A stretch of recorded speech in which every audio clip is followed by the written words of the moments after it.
before I talk to you about actually where microframeworks are and where they're heading, I want to go over a bit of the past and where we've come from.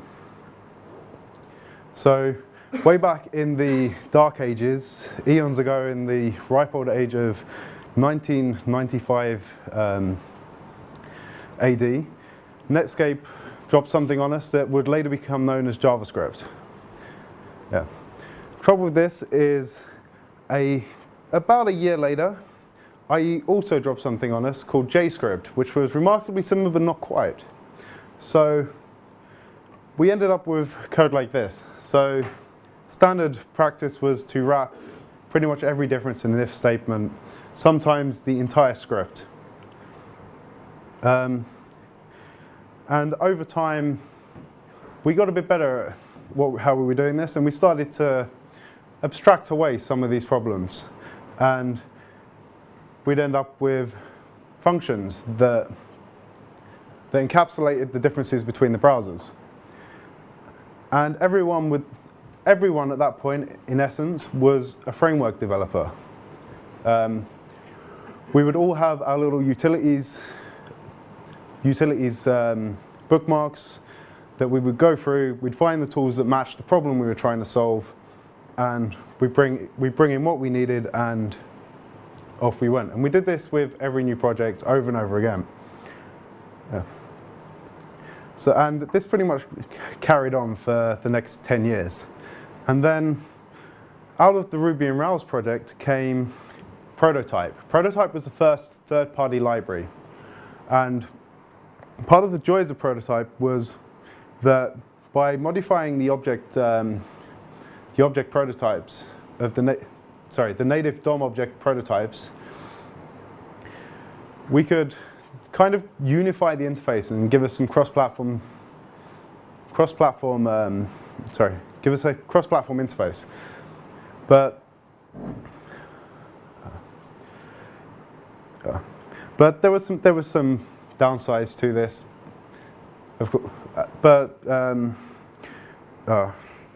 were some downsides to this, but things kind of went well for Prototype, and it became the dominant framework and stayed there for a couple of years. And then in 2006, John Resig released Jquery. So this was a new approach. This was completely designing a new interface that was consistent across all browsers. Prototype kind of gave us this, but there were still little quirks and differences between the different user agents. So Jquery piled in a standard interface to DOM, Ajax, events, and animations. It wrapped everything up in a nice package. All you had to do was include one file. And because people became used to this, more and more was being added. So Jquery 2008 pretty much took over Prototype and continued on. But because people were relying on it for all of their cross-platform needs, more and more was being added, and Jquery kind of grew a spare tire. So here we have this monolithic library, and everyone wants it to do everything. And the only way to do that is to keep adding more and more features in. Yeah. And the library grew at a surprising rate. So back with Jquery 1.2, the library weighed in at 75K, uncompressed. That's not that much compared to now, when it weighs in at just shy of 250K. That's more than a threefold increase. And the thing is, nobody actually uses all of the library.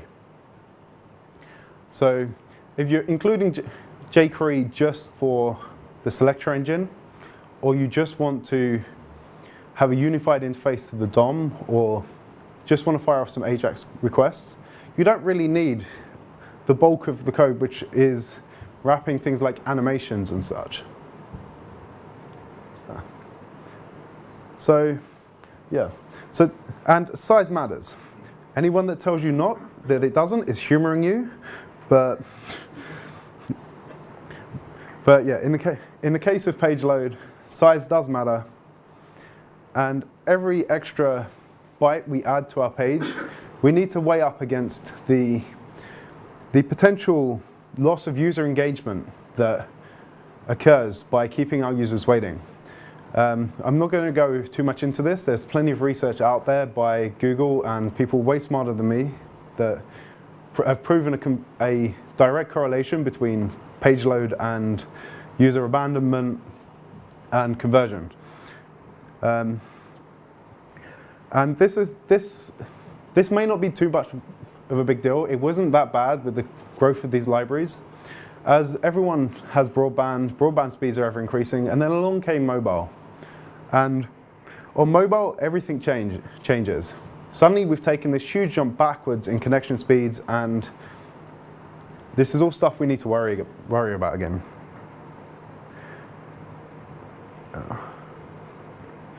So how do we fix this? A lot of the libraries have started to look into this problem, and things like Dojo, MooTools, YUI, these libraries have now gone modular. So you go into the library, you go into some kind of tool, you choose the components that you actually need, and it will kind of fabricate a subset of the library that is specifically engineered for the task that you wish to accomplish. And this is great. It's kind of solving the problem. But there's no mix and match between these. So if I want a feature from one library, and I want another feature that's covered in another library, you're a little bit screwed, because you've still got to include all of the base underpinning of the framework, and they're not really going to communicate well together. So this is getting a little bit better with things like AMD and Dojo's adoption, but it's still not quite there. So one of the solutions I see to this is Microfiber-frameworks. This is where I see things going. It's like the larger libraries are breaking themselves down into smaller components. Why do they need to be tethered at all? And there are a lot of other libraries out there. They're small, single-purpose tools to pick from. So, and it kind of reminds me of the Unix philosophy.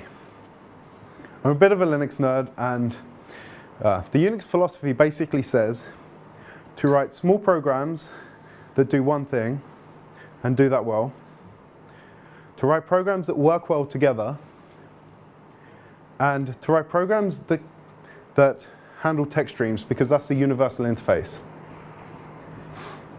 And so thinking about this, it kind of applies to more than just Unix. So in our context, if we apply it to JavaScript, I would like to argue that we should write libraries that do one thing and do it well. And in a sense, this is one of the core principles of microframeworks. You find a problem, and you set out to solve that one problem as well as you can in a single library. And if there are two problems in front of you, you build two microframeworks. Right. And that kind of leads on to the next one. To write libraries that work well together. So, arcing back to what I was saying earlier, why can't I use a Dojo module in a predominantly MooTools application?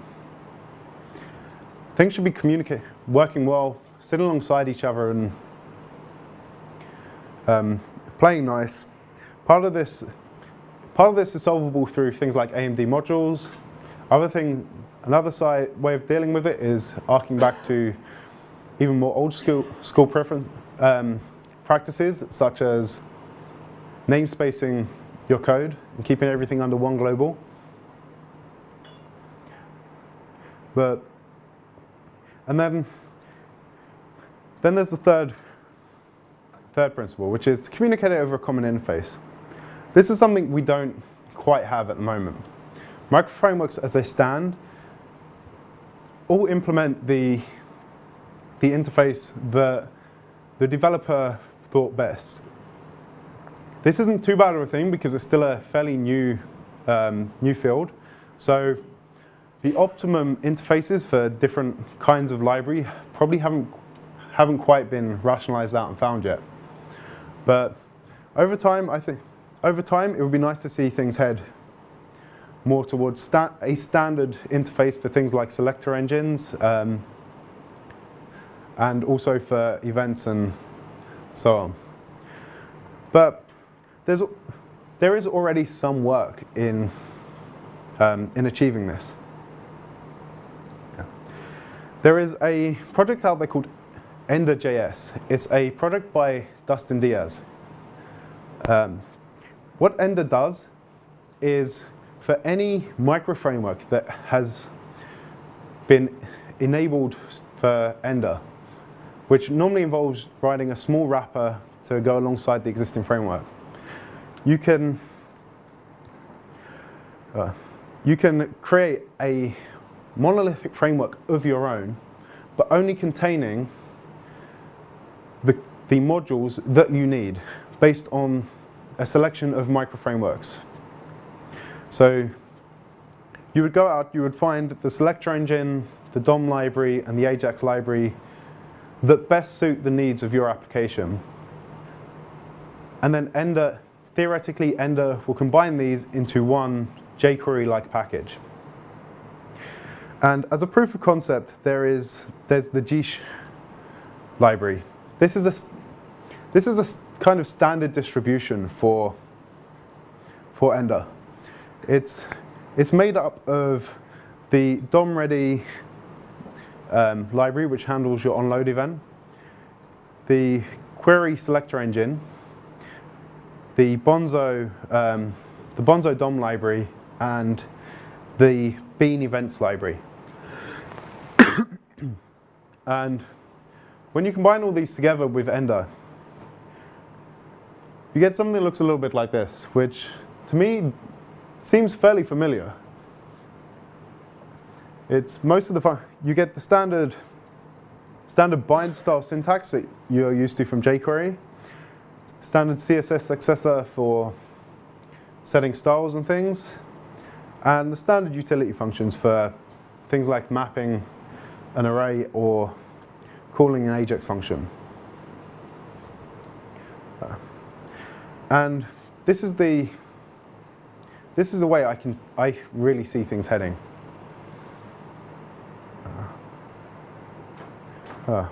Well, also it looks like I've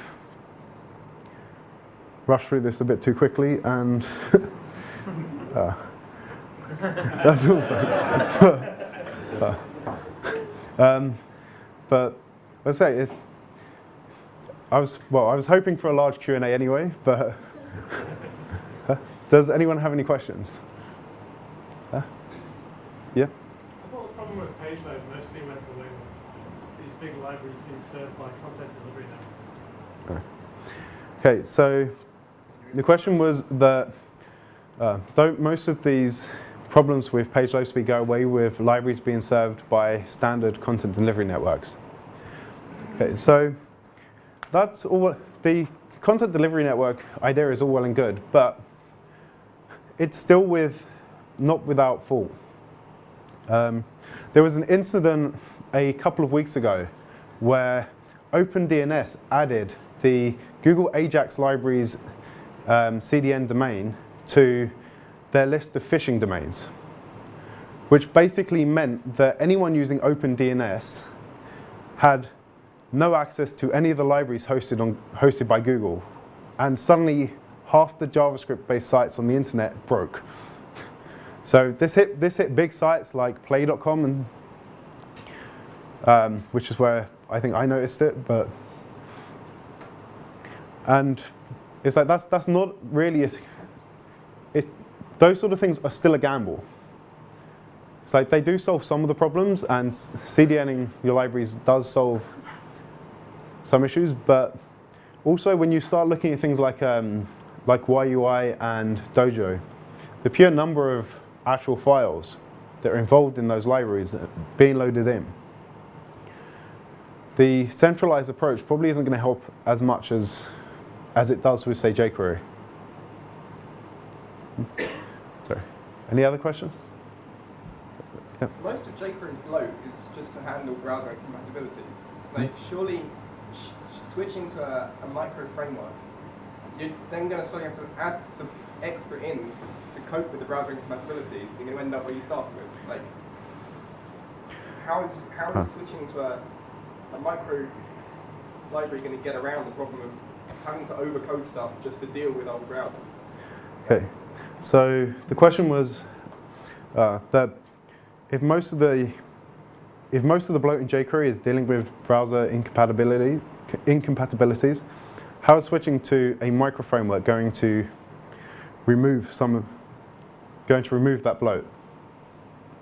Well, the answer is it's not, but Jquery has to maintain browser compatibility across a lot of different kinds of code. And some of that isn't useful to us. It's like on a site without animations, if you're using CSS3 animations on your site, there will be a lot of compatibility code in there to handle the effects stuff in Jquery. Once that and the actual effects code itself is stripped out, you're still going to end up with a much smaller package. Yeah. At the back? How can you maintain JavaScript classes if you're changing this end-to-end your various libraries? So, for example, you use one to one project, but you want to change it to the next project. How can you reuse customers you use? All right. Okay. So the question was, how do you write code that you can reuse between projects if you're changing your choice of micro framework libraries between every project? And best answer to that is that not to change all libraries between all projects. So you'll eventually settle. I found I settled on a few select choices of library that have pretty much become my go-to libraries for building a Ender build. And I will go to those libraries over and over for different projects. The other thing is things like Ender try to unify the interface a little bit. So things like binding events or querying for nodes, they're semi-unified anyway by the Ender. So if you're building against the interface that Ender is putting out for you, then you get some help with the crossing across. You get some help with reusing the code across different projects. Anything else? Yeah. What micro frameworks would you recommend? So the question is, what micro frameworks would I recommend? There are quite a few good ones by the authors of Ender. You find them on GitHub at github.com/DED and github.com/FAT. But Jquery is quite a nice selector engine. It's fairly minimal, but I find that most of the additional selectors that are provided by something like Sizzle are normally the ones that the best practices say not to use anyway. So they seem kind of redundant. There's also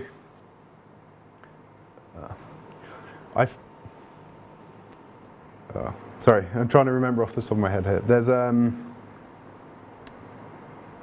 There's a functional library called Valentine, which does similar-ish things to as underscore, but integrates well with Ender. Bonzo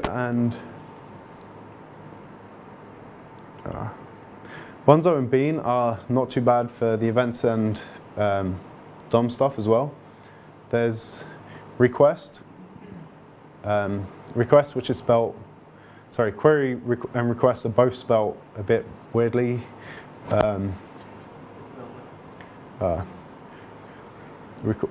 So Request is good for the Ajax stuff, but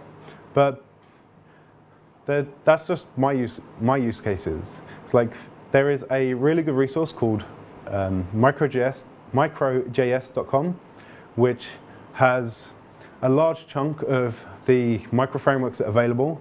It's all indexed and categorized by what you want to accomplish with that framework. So I would recommend using that as a first step for finding useful micro frameworks. Yeah. Doesn't gzipping remove a lot of the kind of size issue with Jquery, and then it comes down to 18K then? Yeah. Okay, so the question was, doesn't minimization gzipping help with the things like Jquery, as that brings it down to 18K? So yes, it does bring it down to 18K, but the standard G setup, where minimized and gzipped, comes down to about 7.5K, 8K. So you're still trimming off a fair bit from the Jquery size. But it's nowhere near like 250K, which is quite a lot. No. So I think Jquery is really good, and it's got a great team maintaining it as well. You can be fairly assured that when a new browser comes out, they will make sure it's compatible. Whereas if you're using a lot of different frameworks from a lot of different people that may or may not be concerned with maintaining it going forward, you set yourself up for potential pain in the future. Okay, so the comment was that Jquery has a big team behind it who are dedicated to making sure it works across all browsers, including new browsers drop in. If you're using a micro framework, what really are the guarantees that they are going to keep it up to date and patch it for new browsers as well? And I guess this is one of the main problems with micro frameworks at the moment, in that the community is still small, so it doesn't have the army of contributors that something like Jquery has. But that's something that will change with time. So as more and more people start using the micro frameworks and contributing to the micro frameworks, they will stay up to date better with changes in the environment.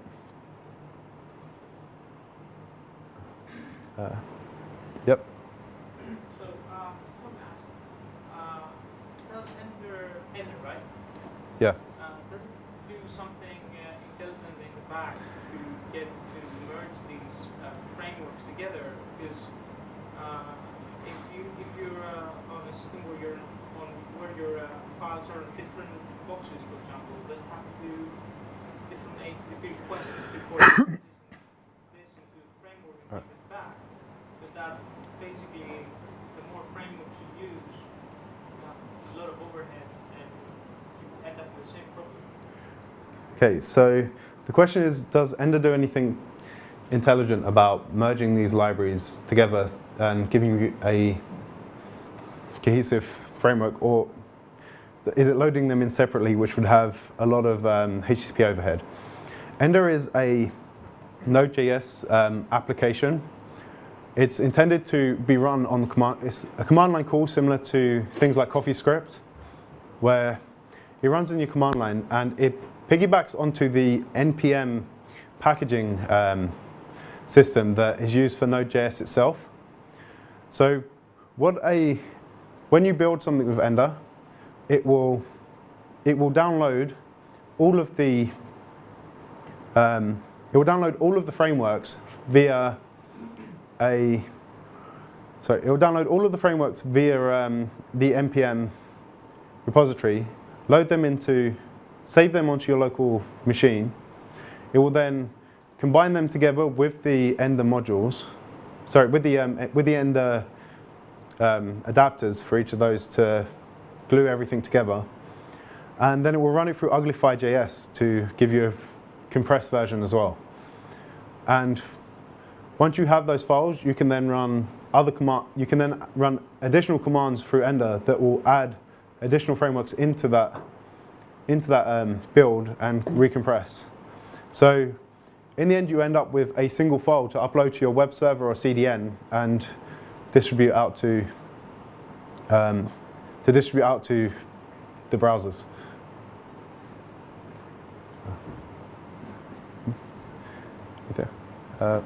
Yep. Assuming the differences in bandwidth and compressed size transfer of these libraries is maybe between 10 and so 10. Is it true that on the client side there are overhead savings to be made by offering reduced size libraries to be interpreted in the browser? Or is that okay, so the question is, does offering a smaller JavaScript file to the browser make a difference in terms of speed with parsing and interpreting that actual JavaScript code? And the answer is both yes and no. Theoretically, there will be a difference, and it will be faster to load a microframework. But because of the size of the files we're talking, the difference between say 100K and 200K of JavaScript is not going to be as noticeable as other factors in the parsing. You're probably going to see more in the HTTP overhead and everything else.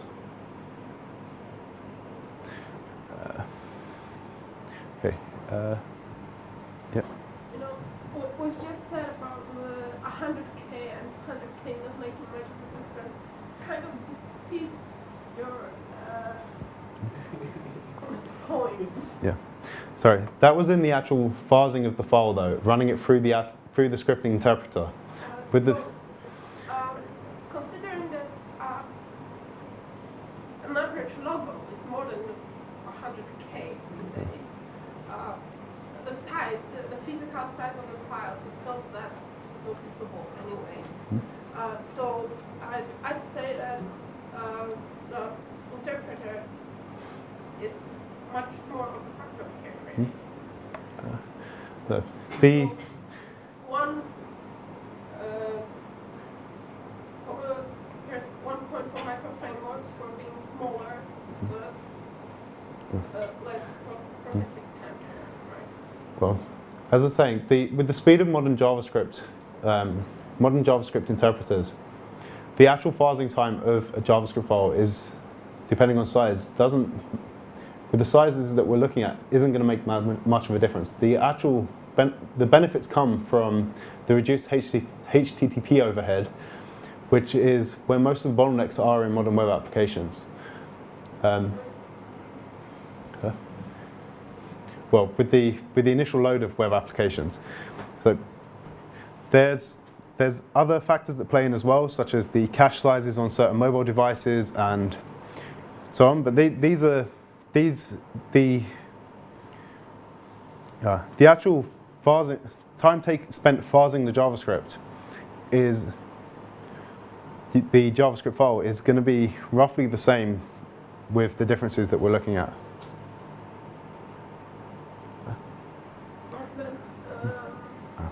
When you're including 20 different micro libraries, you could run into some limits on how many files can a mobile browser process. Yeah. But fine. So the comment was when including so many micro libraries, the problem could be with hitting the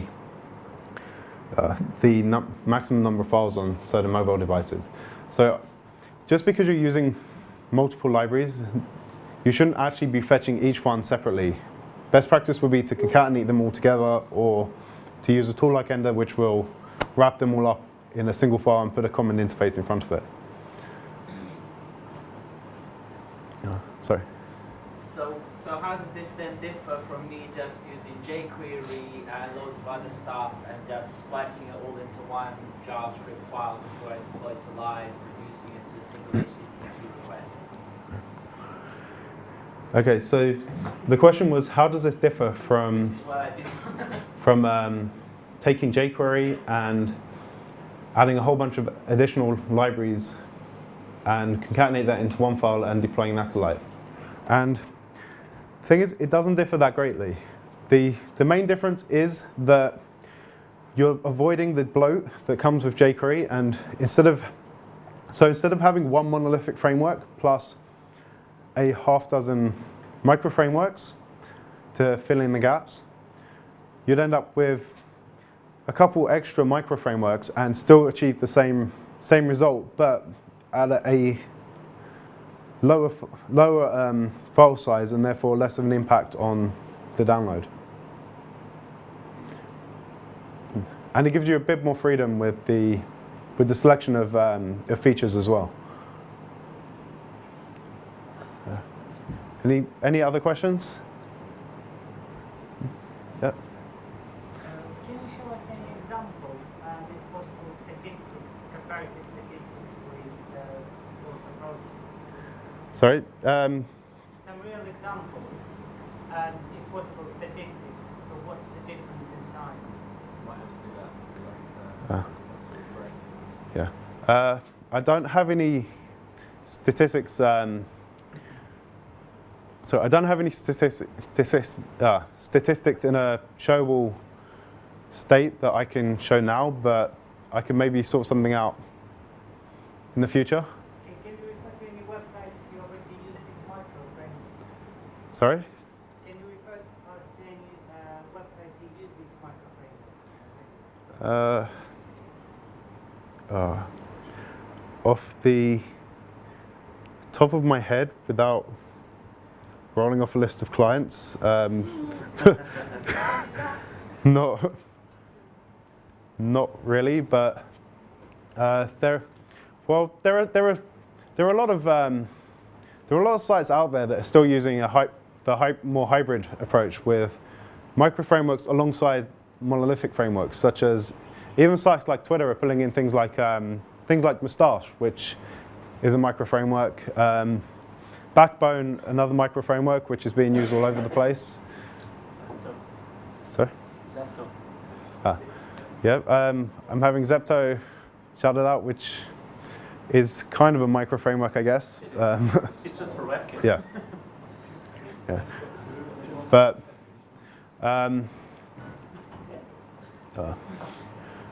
But no, if someone fires me a tweet and reminds me, then I will do some digging and get something together. Are there any more, or? Yep. Keep it clean. Pardon me? Keep it clean.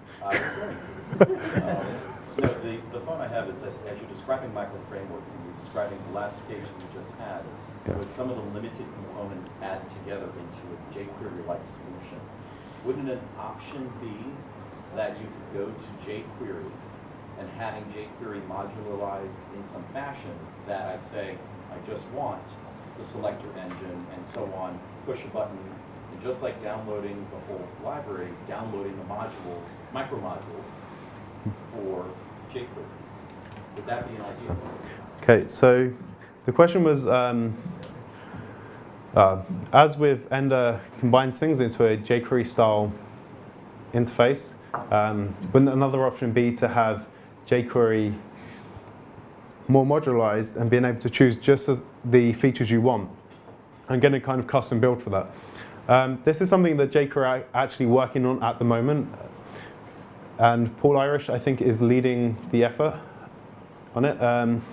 The thing is that they're doing modularized jQuery, but the modules are going to be still be tied very heavily into jQuery itself. So you can get a jQuery build that has just the components you want, but you can't really swap in another framework to replace part of the jQuery core or augment it with features from frameworks that, augment it with additional features that aren't part of jQuery from other frameworks, which I see as a bit of a problem. And it would be nice if they would break it down into something resembling microframeworks so we can pull in some of those features together. It's like jQuery's JavaScript-based animation code is some of the best I've found. So there's the other decent animation code lives in other monolithic frameworks as well. So there's no real microframework there are microframeworks to try and fill that gap, but most of them focus more on CSS3 animations, which personally I prefer that kind of method myself, but for someone that needs to do things in IE6, it would be nice if you could pull in that code from jQuery, MooTools, or Dojo into an existing setup of microframeworks without pulling the rest of the framework.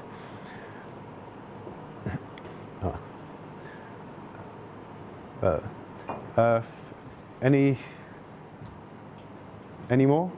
Or cool. We need to move on. Oh, well. Thank you.